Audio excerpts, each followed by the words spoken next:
Here's a new book I'm sure you'll want to buy and read, unless you prefer to just stick a fork in your eyeball for free.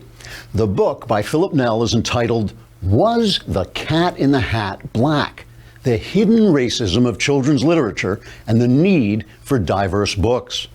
I know, that fork in the eyeball is looking pretty good, isn't it?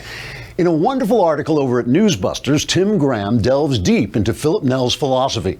Nell apparently believes that there may be racism hidden in our favorite children's books, and that if he can ruin our enjoyment of those books, he might be able to pick up a couple of bucks and some publicity without ever having to do anything worthwhile.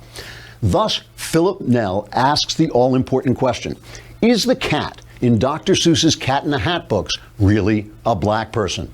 If you answered, no, you knucklehead, he's a gray and white cat, then you may not be an English professor like Philip Nell. You see, Philip Nell is an English professor, and so he has enough free time on his hands to look deeper into the substrata of the Cat in the Hat books.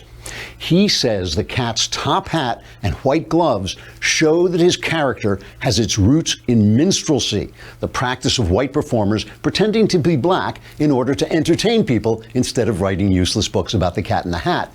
Now, to me, the question of whether the Cat in the Hat was really a black person seems simple. If you remember the story, the Cat in the Hat bursts into the home of two children and turns the place upside down while teaching them the important lesson that it's fun to have fun, but you have to know how. Obviously, if a black person did that, he'd be arrested. So the question answers itself. But Philip Nell also opposes Babar the elephant. He says the Babar books present colonialism in a good light because Babar becomes more civilized and European and is thus more greatly admired by his native people. This also happened to Gandhi and Bishop Tutu, but they didn't have the funny long noses, so it doesn't count. An article about Nell's book in Time magazine suggests that we combat the hidden racism in children's books by asking our children some important questions while we read the books to them, like, whose point of view is this story favoring? What kid wouldn't love to be asked that in the middle of reading his favorite book? If nothing else, Philip Nell's book has proved that the Cat in the Hat was right. It is fun to have fun, but you do have to know how. Obviously, Philip Nell doesn't know how. Or maybe he just didn't listen to the cat because he doesn't like black people.